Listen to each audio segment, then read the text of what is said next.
the goods marshalling yard where I work, we shunt the trucks as they come in up to the top of a hump. We chalk a number on each truck to show which of the 20 roads is to go into.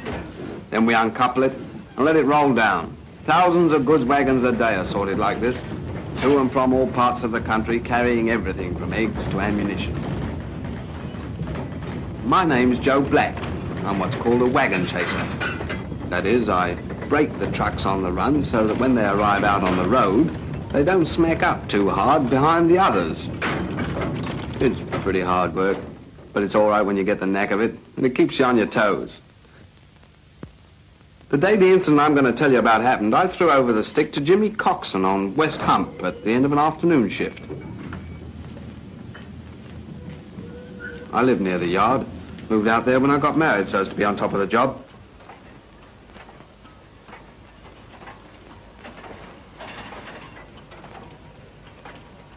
I cycled to and from work, so it wasn't long before I was home and ready to forget about shunting for another 12 hours or so. Well, that's what I thought. After supper, I was smoking a last pipe out in the front.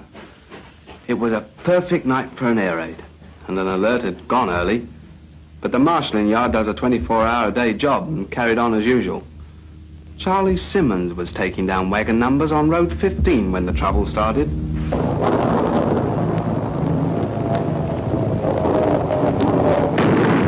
couple of hundred acres of marshalling yard, and incendiaries and HEs began to fall in so many different parts that every man around was kept busy.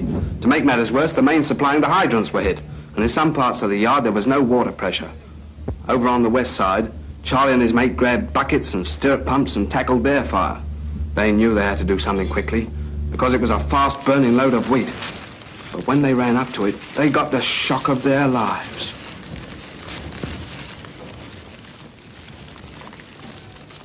They daren't leave that wheat truck to fetch help. The flames had to be kept down, away from the next truck. It was those flames I saw from my home. I nipped on my bike and made hell for leather for where the flames were. Meanwhile, Charlie and George were working like mad with the pumps.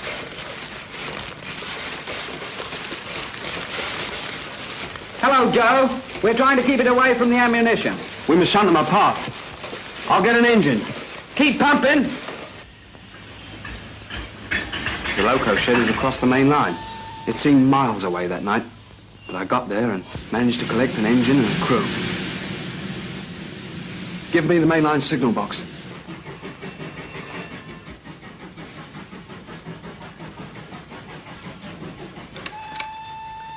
Mainline signal box speaking. Hello, Harry.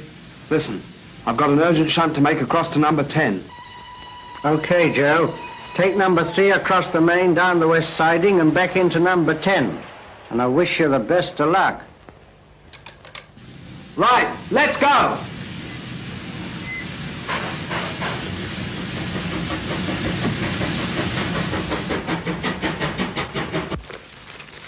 If Joe doesn't get here soon, this lot's going sky high.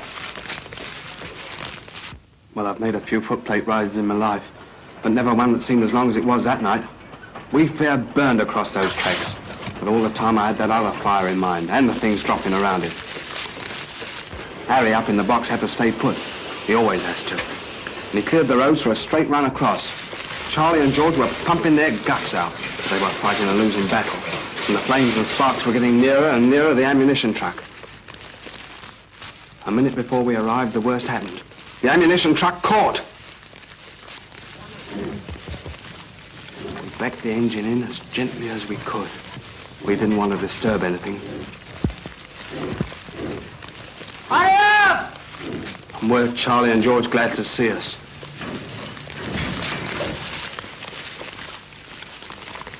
The ammunition truck's alive. I shinned up to see what I could do. Here, where's your tin hat? Oh, I left an hurry, you mutt. Take mine, you may need it. Oh, all right. As the truck had only just caught, I thought I might be able to stop it. But directly I got up there, I saw it was hopeless. Pull her under the water spout! Right.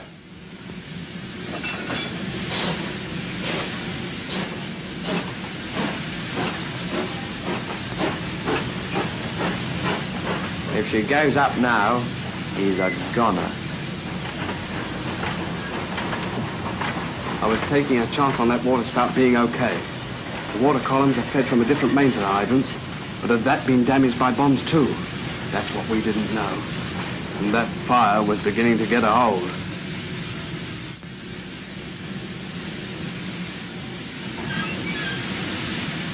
Come on, hurry up!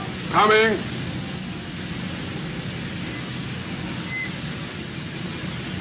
More this way. Okay. Right! Turn her on!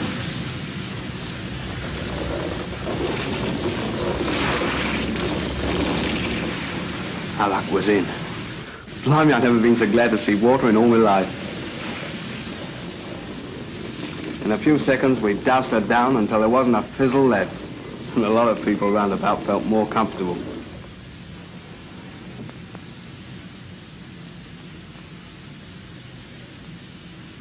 When I'd made sure the ammunition trucks was quite safe, I went to see how Charlie and George were getting on.